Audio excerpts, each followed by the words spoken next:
Good ideas are supposed to be things that we see in guidances, in alerts, in advisement, right? And an organization like NIST is one of those. And NIST has come out years ago and said, don't do two-factor authentication with a password and with SMS messages.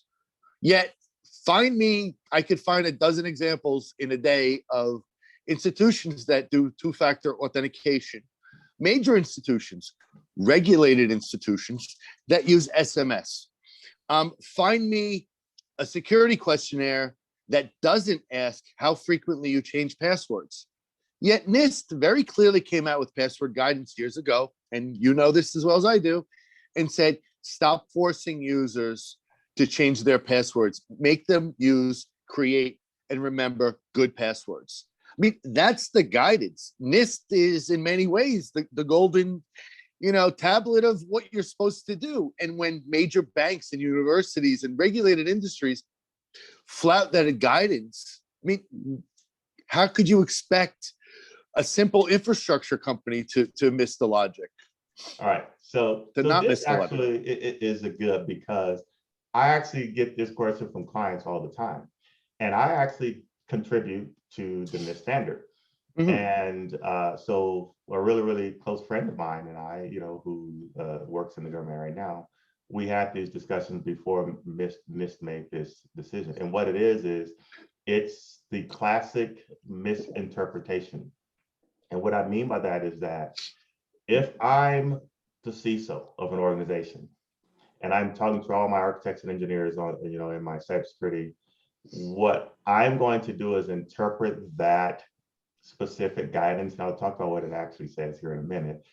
And I'm going to interpret that in a manner that makes my job to convince the board of what I'm doing from applying cybersecurity versus usability versus financial impact, return on investment, all those things, in a way that suits what everyone can be more comfortable with doing from an implementation perspective. Mm-hmm. And I say that because what the guidance says, the intention of the guidance is not that don't enforce changes in your passwords every 90 days, every 60 days. That's not what it's trying to relay. What it's relaying is that instead of focusing on having users change their passwords at a specific frequency, without making sure that the passwords that are being changed are actually passwords that are not easily brute forced or guessed. That's what they're saying. So that's why they say, okay, we're getting away from saying you must change passwords every 90 days, you must change passwords every 6 days, you must change passwords every 30 days. What they're saying is, yes, you should change passwords at a consistent frequency. But what's more important is that the level of strength and complexity of the password should take precedence over the frequency of changing a password. Because if I have a simple password and I change that password, let's just say every 60 days, one organization that I work with, they change their passwords every 60 days. But before I wrote the standard and updated the standard, it was just, they only focused on uppercase, lowercase, numbers, and then, a length between 8 and 12.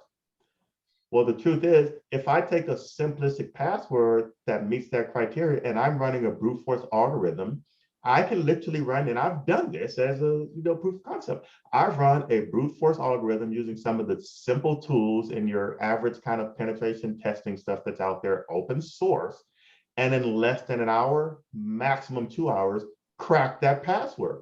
Why?